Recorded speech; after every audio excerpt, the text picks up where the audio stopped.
Alors toujours en direct et toujours en public, et bien ici même en direct du Pullman à l'occasion de l'international RFID Congress, en lice pour le trophée 2014, Dominique Radonde, le responsable des solutions NFC et RFID au sein du groupe Air France. Alors la dématérialisation au sens large des process et des leviers de transport aérien est en marche, mais là c'est un grand saut. Les choses avancent en matière de techno sans contact, démonstration.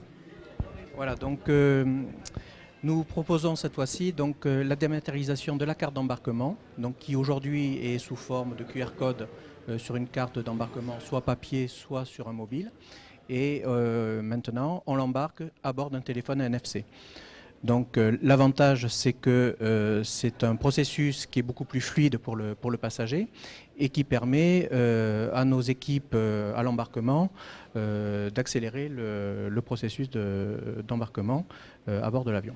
Alors on va essayer de montrer à l'écran, je ne sais pas si je dois, alors non, allez-y Dominique, devant nos caméras. Donc c'est extrêmement simple, hein. On arrive, on va tourner peut-être une fois que l'appli sera chargée, l'écran vers les caméras. Voilà. Donc ça se passe aussi simplement. Donc en fait ça c'est l'application, on va le tourner vers les on va la tourner, voilà. C'est l'application de visualisation de la carte d'embarquement, parce qu'évidemment le NFC n'est pas visible, hein, c'est de l'électronique embarquée sur une carte. Et donc cette application permet de visualiser le contenu de la carte qui a été envoyée par Air France sur le téléphone du passager. Et ensuite c'est aussi simple qu'une carte Vélib, un pass Navigo, on va aussi... Alors après c'est exactement la même chose. Fonctionnellement, c'est la même chose que le QR code.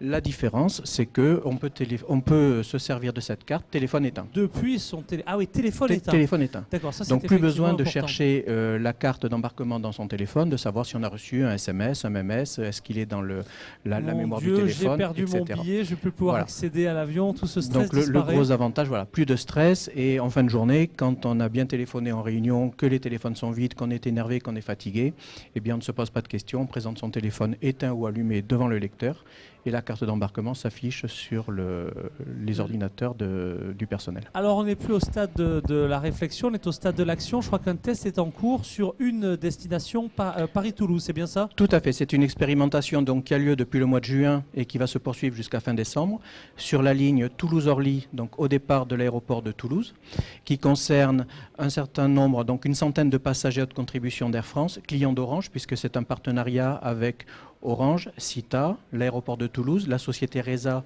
qui produit les bornes d'enregistrement et d'embarquement, et nous qui amenons donc nos passagers pour ce test. Donc ce sont une centaine aujourd'hui de passionnés qui ont envie de tester cette technologie dans un cadre opérationnel. Alors un cadre opérationnel, on imagine derrière l'impact en matière de déploiement si les résultats sont fructueux.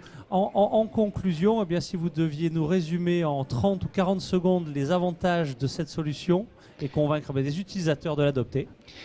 Eh bien, je dirais un mot, fluidifier le processus, facilité d'utilisation, moins de stress, confort.